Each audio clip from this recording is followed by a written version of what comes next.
Si Alma Moreno o Vanessa Moreno Laksamana sa tunay na buhay ay isa sa mga pinakatanyag na aktres noong dekada 70 at 80. Siya ay pinanganak noong May 25, 1959 sa Cervantes, Ilocosur.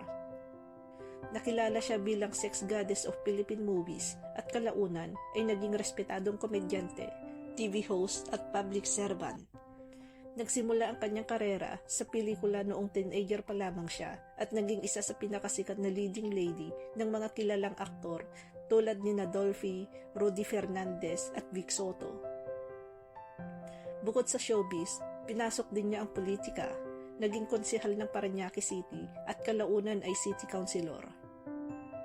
Ngunit sa kabila ng tagumpay, dumating ang mabigat na pagsubok sa kanyang buhay.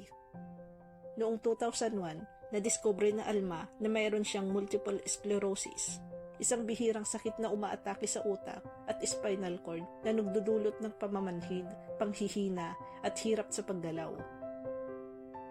Ayon sa kanya, nagsimula ang lahat sa pamamanhid ng kanyang mga paa hanggang sa hindi na siya makalakad ng maayos. Dumating pa sa punto na kailangan niyang gumamit ng wheelchair. Aminado siyang muntik siyang sumuko sa takot at lungkot, lalo't sanay siya sa masigla at aktibong buhay. Pero sa kabila ng lahat, hindi siya pinanghinaan ng loob. Sa tulong ng gamutan, therapy at matinding pananampalataya sa Diyos, natutunan niyang yakapin ang kanyang kondisyon at lumaban araw-araw. Madalas niyang sabihin sa mga panayam, "Walang imposible sa Diyos. Kung ano man ang ibinigay niya sa akin, tanggapin ko ng buong puso." Dahil dito, muling bumalik si Alma sa pag-arte at serbisyong publiko. Patunay ito ng kanyang tatag, disiplina at inspirasyon sa marami. Maraming netizen at kapwa-artista ang humanga sa lakas ng loob ni Alma Moreno. Sa halip na matakot o magtago, pinili niyang maging inspirasyon. May mga nagsasabing iba talaga ang puso ni Alma, mapagmahal at matatag.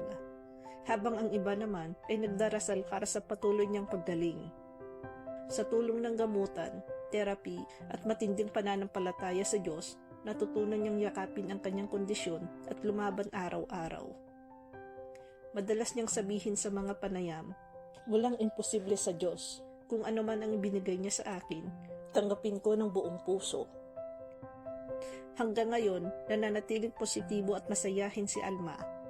Patuloy siyang nagbibigay ng inspirasyon sa mga taong dumaraan sa parehong laban na kahit anong sakit o pagsubok ang dumating, walang tatalo sa taong may pananampalataya at tapang ng loob.